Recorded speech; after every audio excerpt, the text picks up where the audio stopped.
ഇന്നേക്ക് ഏതാണ്ട് 100-150 വർഷങ്ങൾക്ക് മുമ്പ് ഒരു മനുഷ്യന് യാത്രാ സൗകര്യങ്ങളോ ഇന്നത്തെ പോലെ വാഹന സൗകര്യങ്ങളോ ഒന്നുമില്ലായിരുന്നു. ഇന്ന് പലതരത്തിലുള്ള വാഹന സൗകര്യങ്ങളുണ്ട്. യാത്ര ചെയ്യാൻ നിമിഷനേരം കൊണ്ട്, മിനിറ്റുകൾ കൊണ്ട്, മണിക്കൂറുകൾ കൊണ്ട് നാം പ്രതീക്ഷിക്കുന്നതിനേക്കാൾ അപ്പുറം ദൂര സ്ഥലങ്ങളിൽ യാത്ര ചെയ്തെത്താനുള്ള സംവിധാനം ഇന്ന് മനുഷ്യൻ്റെ ബുദ്ധി വികസിപ്പിച്ച്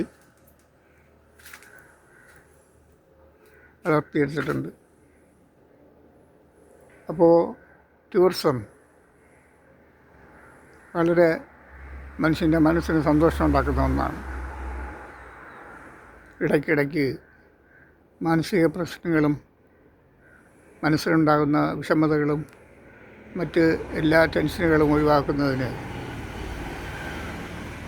കുറച്ച് അകലെയോ അടുത്തോ ഒക്കെയുള്ള ടൂറിസ്റ്റ് കേന്ദ്രങ്ങളോ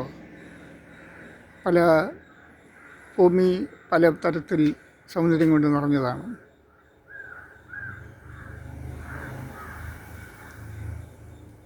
ഭൂമിയിൽ പല സ്ഥലങ്ങളിലും പല രീതിയിലുള്ള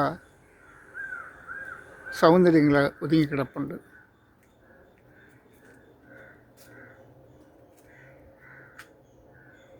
ഭൂമിയുടെ പ്രകൃതി ഭംഗി ലോകത്തിൻ്റെ നാനാഭാഗങ്ങളിലും പലയിടത്തും പലതരത്തിലാണ്.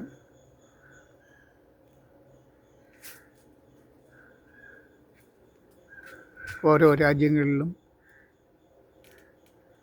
ഓരോ സ്ഥലങ്ങളിൽ പ്രകൃതിക്ക് ഭംഗി വ്യത്യാസമുണ്ട്. കുന്നുകളും മലകളും താഴ്വരകളും തോടുകളും പുഴകളും അരുവികളും എന്നുവേണ്ട മലകളും കുന്നുകളും തുടങ്ങി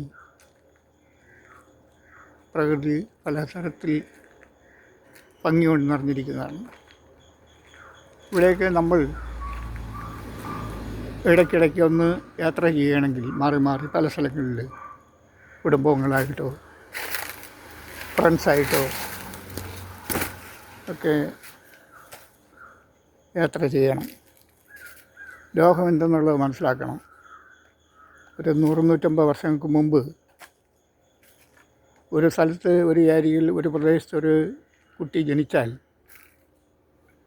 മരണം വരെയും അവിടെ 1 കിലോമീറ്റർ ചുറ്റളവോ 2 കിലോമീറ്റർ ചുറ്റളവോ മാക്സിമം പോയാൽ 3-4 കിലോമീറ്റർ ചുറ്റളവിൽ ചുറ്റിക്കറങ്ങി അല്ലെങ്കിൽ സ്വന്തം വീട്ടിൽ കൃഷി ചെയ്തും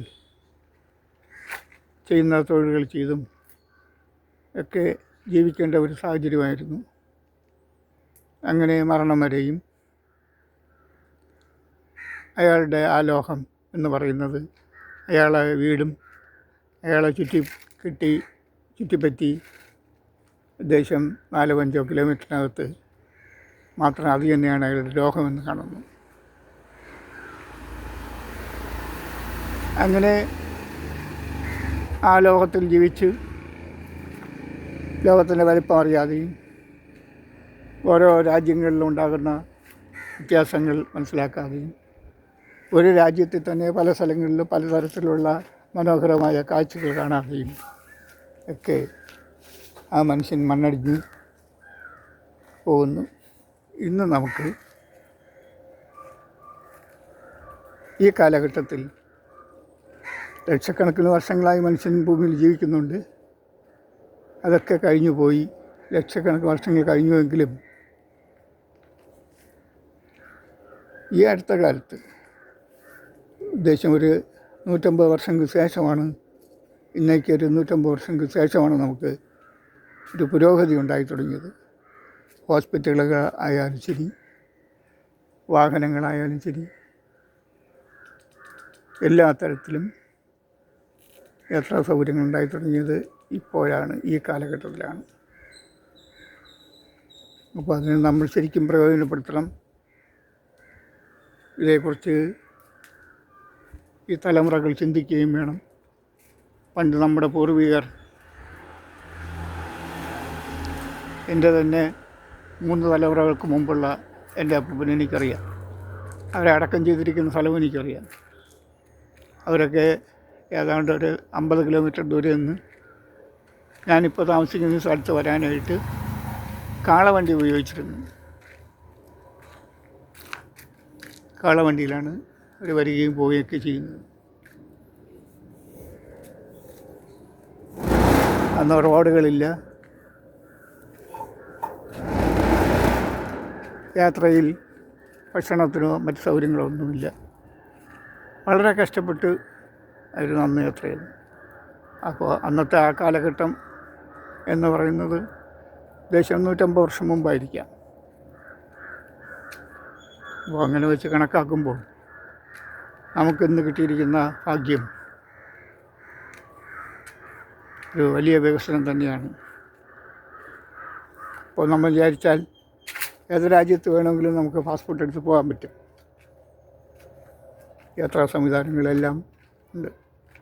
നമ്മുടെ നാട്ടിൽ തന്നെ എവിടെ വേണമെങ്കിലും നമുക്കിപ്പോൾ ബസ് സർവീസുകളും വാഹന സൗകര്യങ്ങളും കാറുകളായാലും ശരി, ബൈക്കായാലും ശരിയൊക്കെ നമുക്ക് യാത്ര ചെയ്യാൻ പറ്റും.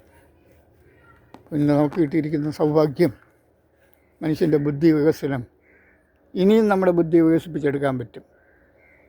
മതത്തിൻ്റെയും ജാതിയുടെയും അടിമപ്പെട്ടു പോയില്ലെങ്കിൽ, മതഭ്രാന്തിൽ അകപ്പെട്ടു പോയില്ല എങ്കിൽ അങ്ങോട്ട് ചിന്തിക്കുന്ന ആ ബുദ്ധി നമ്മുടെ വികസന പ്രവർത്തനങ്ങളിൽ ചിന്തിക്കുകയാണെങ്കിൽ തീർച്ചയായിട്ടും നമുക്ക് ഒരു വലിയ നേട്ടവും പുരോഗതിയും ഇനി നമ്മുടെ ഭൂമിയിൽ കാണുന്ന നക്ഷത്രങ്ങളിൽ എവിടെയെങ്കിലുമൊക്കെ ജീവനുണ്ടാകും, ഉറപ്പാണ്. ഭൂമിയെപ്പോലുള്ള ഗോളങ്ങൾ ഇഷ്ടംപോലെ ശരിക്കും ധാരാളമുണ്ട്. അവയിൽ എവിടെയെങ്കിലും ജീവനുണ്ടാകും. മനുഷ്യന് മാത്രമേ അതൊക്കെ കണ്ടുപിടിക്കാൻ കഴിയുള്ളൂ. മതഭ്രാന്ത് ഒഴിവാക്കി കുഞ്ഞുങ്ങളെ ആ രീതിയിലുള്ള വിദ്യാഭ്യാസം കൊടുത്ത് കൊണ്ടുവരികയാണെങ്കിൽ തീർച്ചയായിട്ടും നമുക്ക് ഏതെങ്കിലും ഭൂമിയെപ്പോലുള്ള ഗോളത്തിൽ ജീവനുണ്ടാകാൻ സാധ്യതയുണ്ട്, ഉറപ്പായിട്ടും ഉണ്ട്, കണ്ടുപിടിക്കാൻ കഴിയും.